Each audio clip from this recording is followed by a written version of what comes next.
today's Walk and Talk, I'm with Councillor Jonathan Andrews, who has been the Deputy Mayor of Bromley for the year 24 to 25. But we're doing the walk of High Elms Country Park to Cudham Village, where Jonathan is the councillor for Darwin Ward, one of London's only single-member wards. That's right. So we're out here in the very edge of Greater London, very rural area.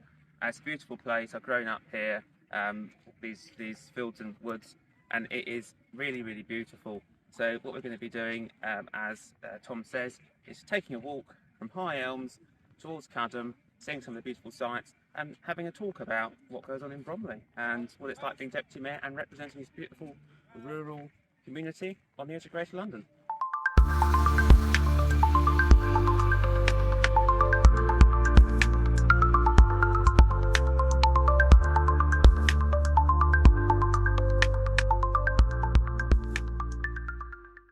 So let's talk about Darwin Ward itself and how it came to be.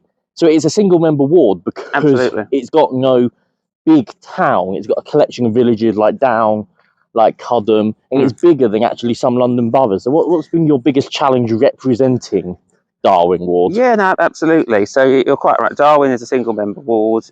It's a very rural area on the edge of Greater London. So it's really a collection of small settlements, Down village, Cudham, perhaps Bottom, also places like the Leavesden Estate as well, and Leaves Green. But it sort of comes together, and it's very large, 12 square miles. Which is why it actually, the population of those areas is lower than most areas and most council wards. So you've got about 4,000 electors. Okay, and that's why it's single member. Because the basically working out how many councillors you have is based on population. So that's the challenge, I suppose, is actually getting to represent views across the because it's a very different constituency, shall we say, from one end to the other.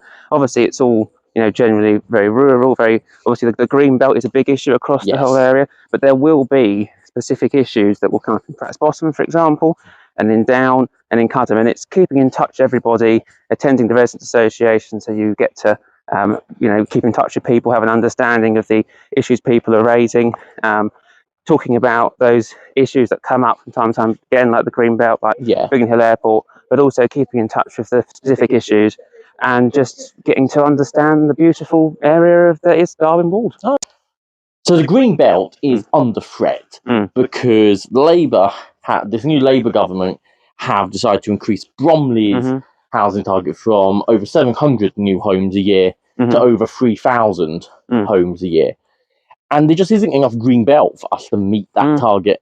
If we concreted over every inch of it, you represent our most rural ward, collection of villages.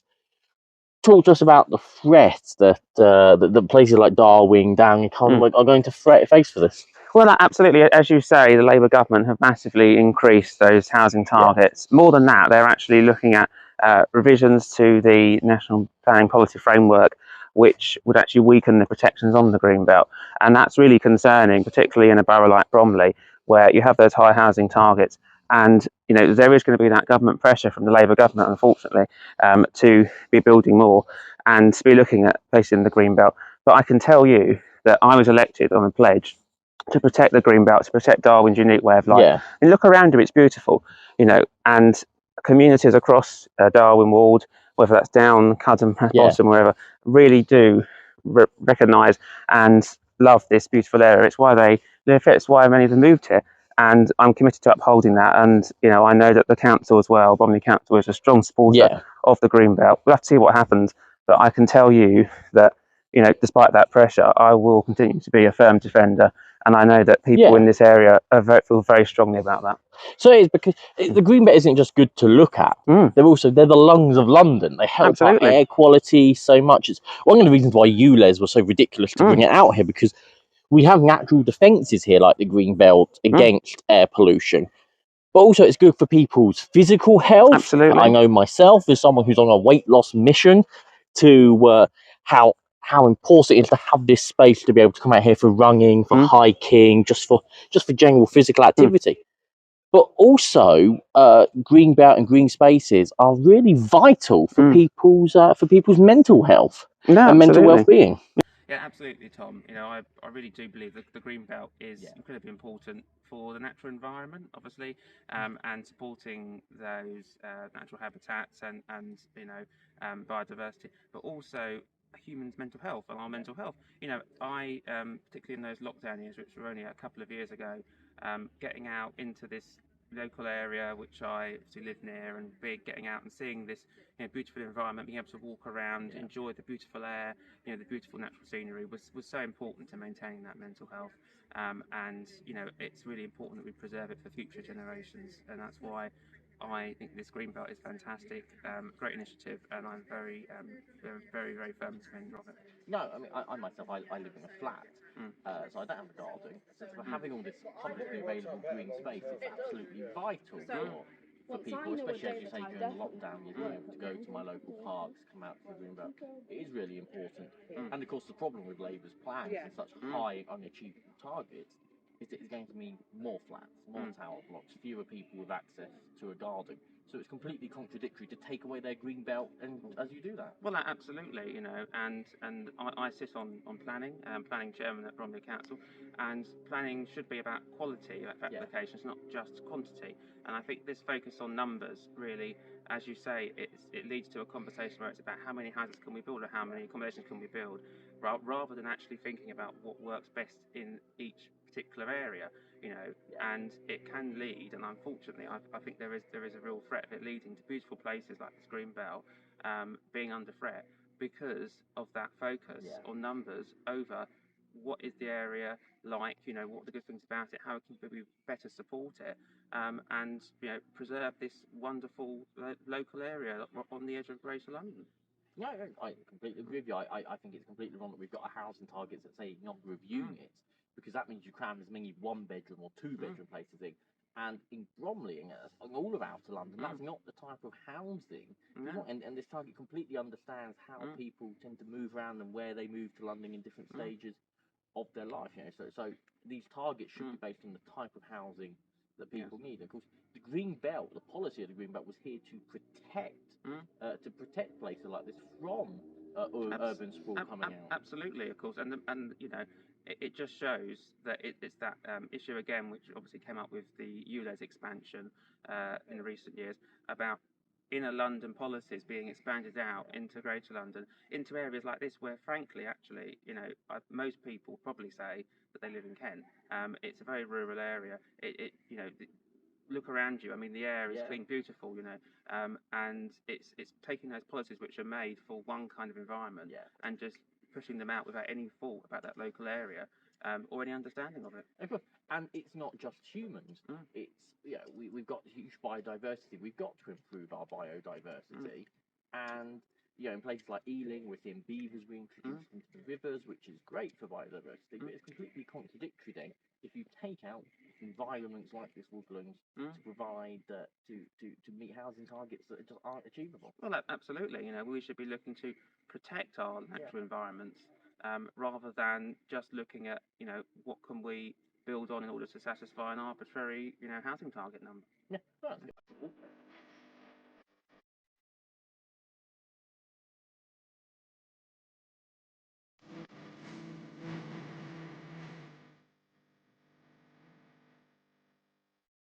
So it must be really special to be able to represent someone on the council that you know so well. No, absolutely. And you know, this is just a part of Darwin Ward's 12 square miles that you can see here. We are just by a footpath by Cudham Lane North, and goes further up. You can see the houses that come round, and it goes into kind of Green Street Green area. And I've certainly grown up, as you say, in this area. Lived here all my life. My grandparents live at the Beechwood Estate, and they've lived there for over 50 years. And so this is an area that I really do know very well, taken a lot of time and spent a lot of years here. And it's a real honour to be able to represent the communities of you know, Darwin Ward, a place that that I've grown up in, understand, know people in, and you know, be able to represent. Yeah, cool. It's, as you say, it's a beautiful, largely peaceful part of our Barker. Yeah, going over here right now, we've got a plane from the airport. I know the Hayes County Hall Ward Council, and with the planes coming over Keston. What a disruption it can be. It's trying to get that balance right between being a critical friend to the airport because they do good jobs and investment to our area, but also making sure that residents in peaceful places like this aren't overly disturbed. No, absolutely. I mean, I think it's really important that we listen very carefully to our residents on Biggin Hill Airport. Issues that have come up obviously around those restrictions in the lease that exists in order to set that balance, as you say, and to prevent things like paying passengers, which would obviously lead to further disruption. And also looking at the Biggin Hill Noise action plan, which is under negotiation with the airport and council at the moment, and I've been a real advocate for including not just issues around noise in that, because obviously it's a noise action plan, but also looking at the environmental impacts as well. And as I say, a big supporter of this beautiful area, green belt and beautiful rural area, which obviously has a real importance to the natural environment, and you want to be able to protect and preserve that. So that is obviously also a big priority of mine. Perfect. And we mentioned earlier, what really what inspired you to become a councillor? Because you were elected as Bromley's youngest councillor in 2022, but in a by-election in 23, that was shamelessly stolen from you. Yeah, well, as you say, Tom, when I was first elected in 2022, I was 28 years old, and I was then Bromley's youngest councillor. I really wanted to get involved to support my community. As I say, I've grown up in this area. I understand it. I've spoken to residents and know a lot of residents actually from growing up. I get those issues, but also it's about having an opportunity to listen to residents as well.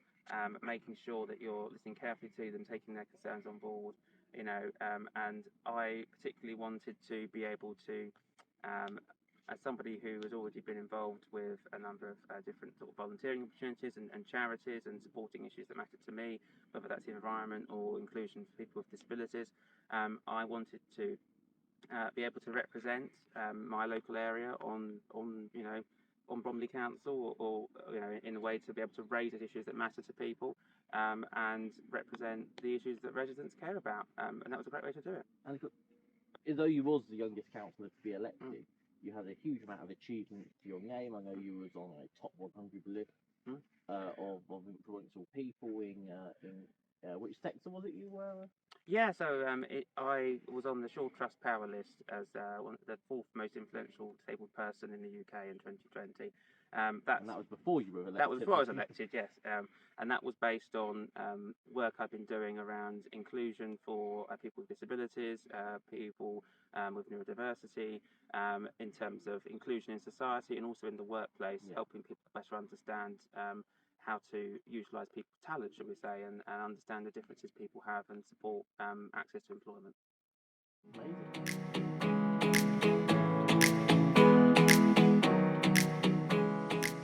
So you're a councillor, you're an award-winning campaigner, as I said, you're making influential lists and whatnot.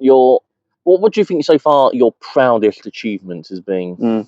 Well, I mean, I would say on the council, I've been really pleased to be able to represent residents in small ways, or things that might seem, small and one-off, but actually have a really big impact. So maybe getting new benches in the centre of Down, for example. We were walking past a new salt box and road sign a bit further up a path in Cudden Park Road, and that was great to be able to help residents with that. But also actually representing views and being part of the council's planning committees, for example, being a planning chairman and supporting residents through that. Also vice chairman of the children's committee, supporting that on the countryside committee as well. And also more widely, as I mentioned, being able to actually advocate and help people understand the benefits of including people with disabilities and neurodiversity within the wider society and the workplace. Talk about my own experiences as well of autism and working as a lawyer, which have, as you say, been widely recognised. I'm also very proud of that because of the support that it can hopefully give, other people maybe coming into whatever profession or work life they want to take. Yes, so before I lived in Bromley, where I've stood for elections elsewhere, actually, I met a lady while canvassing who couldn't get in and out of her house because of arthritis in her leg, and someone had told her she needed planning permission to put a support railing on her door. And I managed to get her a letter from the local chairman of the planning committee to say that's rubbish, you can put that up. And it completely, she said to me after her son came and installed it, she said it gave her back her independence. And I think that's what a lot of people don't realise. It's not always the big headline grabbing stuff that actually makes the biggest difference to people as well. Because it's a much more localised stuff that can really make a huge difference to people. No, absolutely. And as you say, those planning rules, they can be quite complicated. And as you say, in that case, there was sort of maybe concern over what fit and what didn't. And sometimes it's that giving people that certainty or giving them that extra sort of advice to be able to kind of know where they stand. And also, planning is integral to the green belt and the green spaces we're at here today. So it all kind of fits in. Yeah. So what kind of what are your priorities for Down? What's kind of the next big fight you're looking to have, or issue you're trying to get success on? Yeah, absolutely. Well, I mean, Down and the rural areas across Darwin, the protection of the green belt, as I mentioned, is really important. And we've obviously spoken about the potential changes that are underway there at the national level, which are obviously firm protectors of the green belt. Also, there's lots of farmers in the area. We've all part of a number of farmers fields on this walker net. There really are across Down and Cudham, across perhaps Bodmin and the surrounding areas of Darwin. And obviously the be able to support the farmers in their current the family farms tax from the government. No, absolutely. And also, really, it's about preserving this way of life. It's a beautiful place. It's very different, say, to much of London, even much of Bromley, and it's really about working with residents to keep it, people want, and preserving this beautiful sort of unique way of life for residents, and also actually for those who maybe live nearby, and it benefits their well-being and mental health, as we've discussed previously, to have this green space around. So that's really important. Completely. I mean, as you say with farmers, it's a really important point, because across London, and it's always in Greater London, there are over 200 farms on London. I mean, people don't necessarily think of farms when they think of London, but as we say, there is just there's so much difference between inner London and outer London, and the way, as you say, the way of life's completely different. And people really need to, especially those in power at City Hall, really need to understand that, because Transport for London in particular do not seem to understand out life in outer London. We see that in the way bus routes are done. Got the 320 in Biggin Hill constantly getting curtailed early, and people get stranded. And it's about, and that's a lot of what I do at the Assembly. And I've worked with you on shuttle buses to Down and things to make sure people don't. Yes. And in that instance, we were able to kind of get a process in place. There are occasions previous to that where there have been long-term closures in Cudham, for example, where the TfL buses have stopped, and that essentially means that there is no public transport. So it's a big issue that does really affect residents, and it's very different to maybe inner London, where there is lots of public transport in that sense. So it's really about supporting the residents in the best way, and working to try to put that rural voice forward, put those concerns forward, and have them raised at the table when decisions are being made. So because the previous Conservative government were very committed to the rollout of super fast broadband, and we're going more rural areas. Like, have you had much to do on that front of trying to get more broadband connection, improve mobile signal and things in here across these villages? Yeah, well, I can't take credit for that one personally, but I do know there's some great people across Darwin, including Steve Barnes, who's the former chairman of the Darwin Resident Association, who has been a real champion for that, and others who've also been supporting that rollout. And I've certainly seen an improvement in the years that I've been a councillor in terms of that broadband connection. Well, very, very modest of you to not take credit. But should we get back to the walk?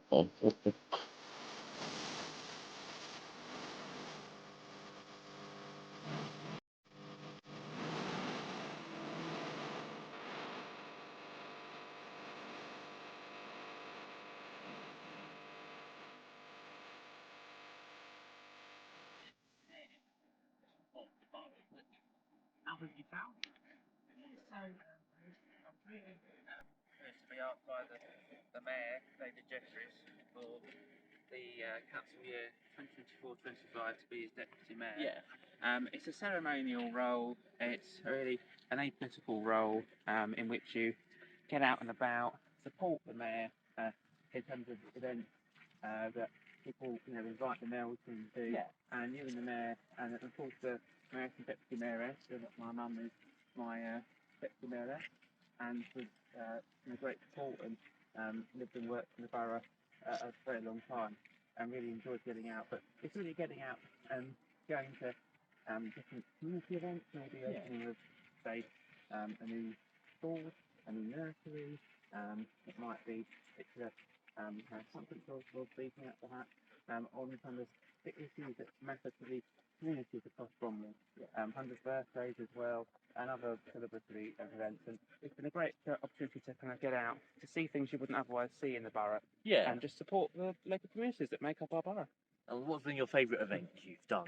Oh, well, I did very much enjoy having the chance to open the new Cudham Recreation Ground playground. So Cudham's obviously in Darwin, but I had the chance to be part of that, and also aware that the council and local residents have been supporting that. The council gave a grant, the residents have been put together work to renovate that, and having the chance to open it, to play on some of the machinery as well, and to test out the slide, you know.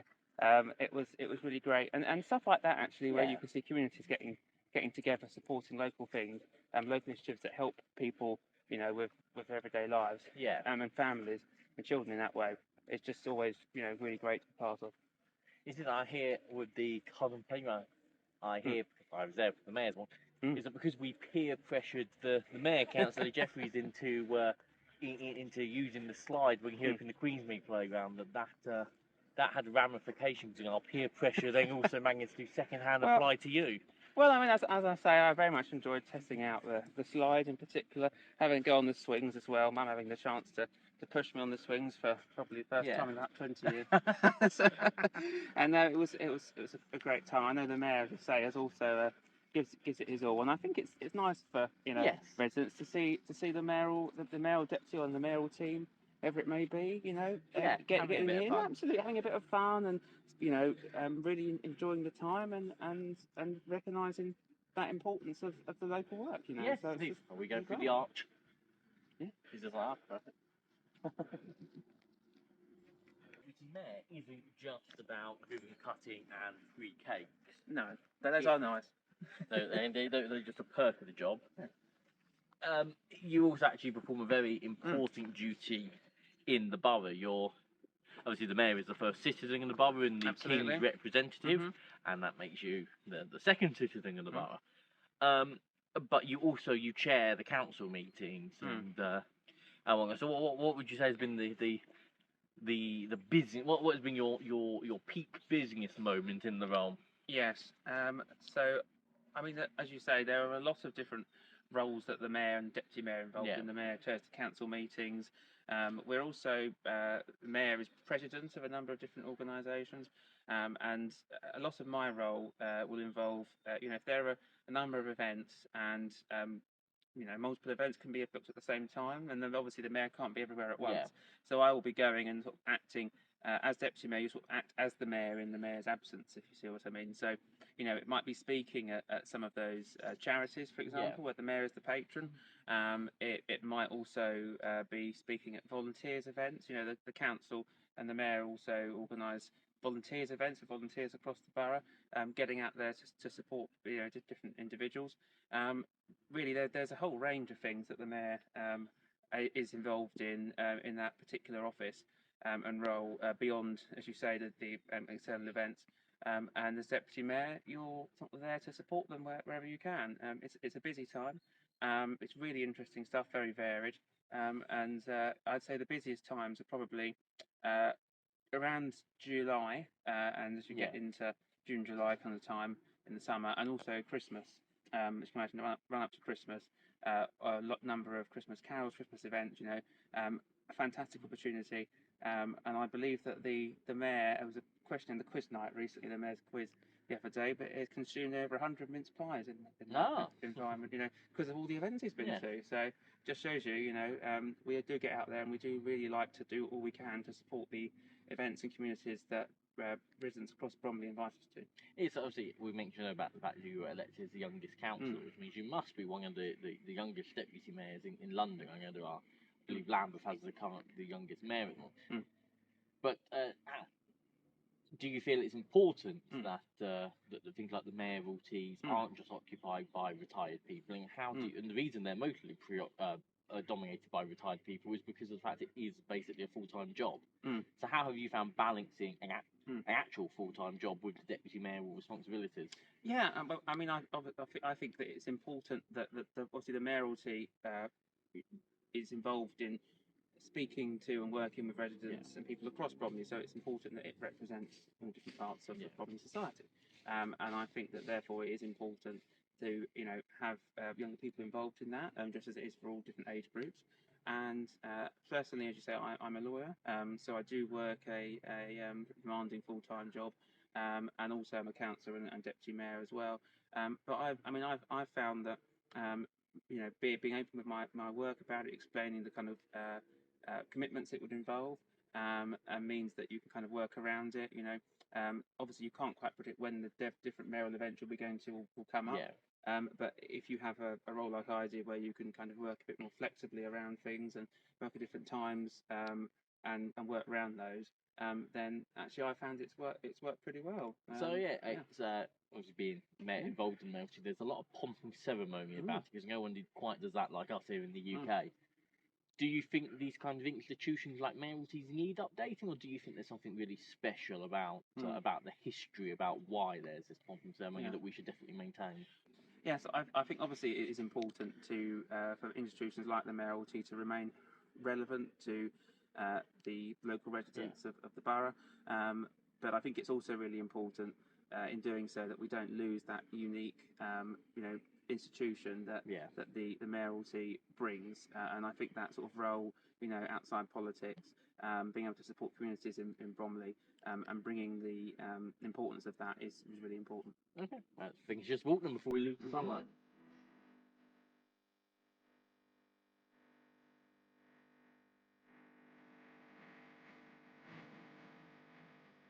Well, we didn't quite make it to Cudham. Obviously, we made it down to Hazelwood, and then looped back on ourselves from there, and obviously had a lovely drink. But thank you very much for taking the time to do this with me, to share your experiences both as a councillor and the deputy mayor. It's been really insightful.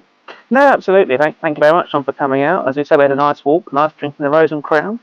And I really think it's been lovely to see this, unique part of Bromley. And, get a bit of understanding of way of life, and come out and enjoy our lovely rural area. Well, that's it. I think the main takeaway from today is that Bromley really is the Garden of London. Absolutely. And we need to keep it that way. Absolutely. Well, thank you very much. Thank you. Thank you.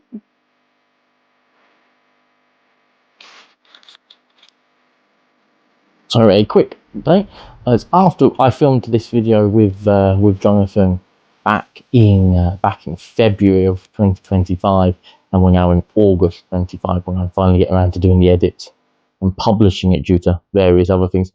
So actually, since then, in May 2025, Jonathan actually became the mayor of Bromley for the final civic year before the elections in 2026. So although this interview and walk and talk was done with Jonathan while he was deputy mayor, at the time of publishing, he is actually the mayor, which I wanted to clarify for anyone who follows these things who might be a little bit confused as to that, because this was filmed back in February when he was still the deputy mayor.